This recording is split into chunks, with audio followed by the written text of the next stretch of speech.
Mr. President, I'll be brief. I know the senator from Tennessee would like to close on this matter.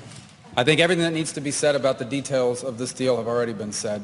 I do want to be recorded for history's purposes before I know what is going to happen in regards to this if it goes through. Iran will immediately use the money that it's receiving in sanctions relief to begin to build up its conventional capabilities.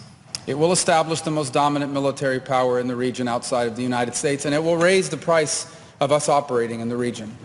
They're going to build anti-access capabilities, rockets capable of destroying our aircraft carriers and ships, continue to build these swift boats that are able to come on us, these fast boats that are able to swarm our naval assets. And they'll make it harder and harder for U.S. troops to be in the region. They'll also work with other terrorist groups in the region to target American servicemen and women. And they may or may not deny that they're involved, but they will target us and raise the price of our presence in the Middle East until they hope to completely pull us out of that region.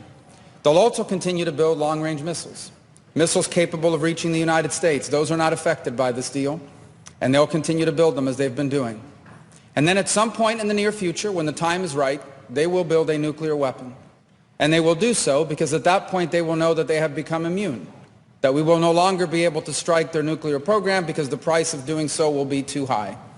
This is not just a work of imagination. It exists in the world today. It's called North Korea, where a lunatic possesses dozens of nuclear weapons and a long-range rocket that can already reach the United States. And we cannot do anything about it.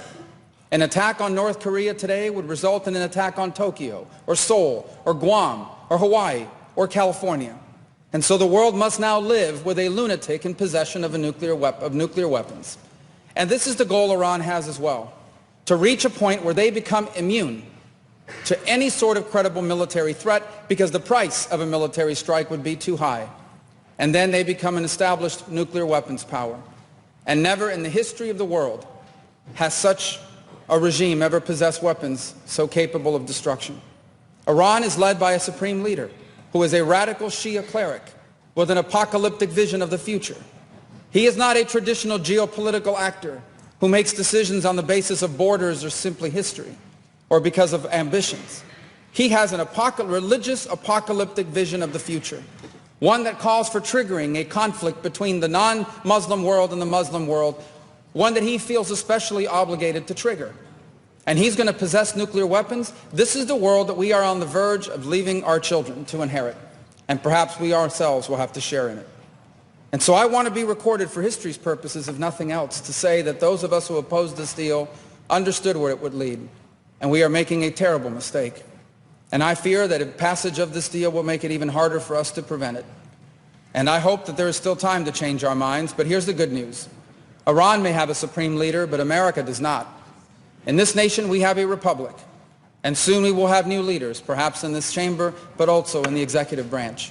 And I pray that on their first day in office, they will reverse this deal and reimpose the sanctions and back them up with a credible threat of military force, or history will condemn us for not doing what needed to be done at this critical moment in the world's history. I yield. As the Senate debated the Iran nuclear agreement, Marco Rubio made it clear he believed America was making a historic mistake. Rather than focusing on politics alone, Rubio argued the agreement would provide Iran with significant sanctions relief while allowing it to expand its military capabilities.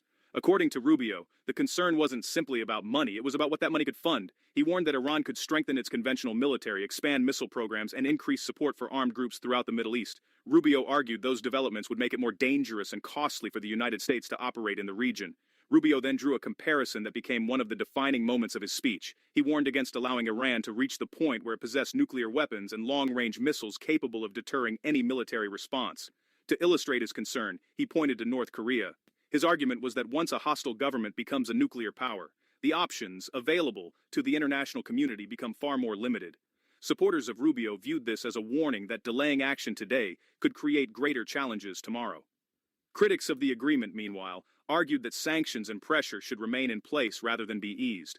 Before we continue, if you're enjoying this breakdown, make sure to hit subscribe, share this video with friends and family, and turn on notifications so you never miss the biggest political moments from MAGA News Central. As Rubio concluded, he argued that America's elected leaders always have the ability to change course. He expressed hope that a future administration could reverse the agreement, restore sanctions, and pursue a different strategy toward Iran. For supporters, the speech reflected a broader belief that American foreign policy should prioritize deterrence, military strength, and strong economic pressure against hostile regimes. Opponents of the deal saw Rubio's remarks as a call for a tougher approach to national security.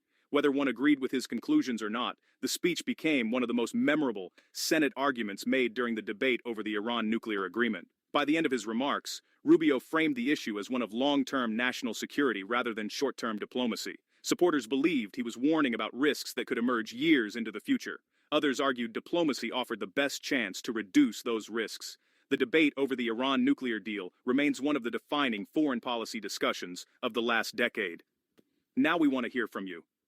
Do you think the United States should prioritize diplomacy, stronger sanctions, or another approach when dealing with adversarial governments? Leave your thoughts in the comments below. Don't forget to like, subscribe, and share. Thanks for watching MAGA News Central, and we'll see you in the next one.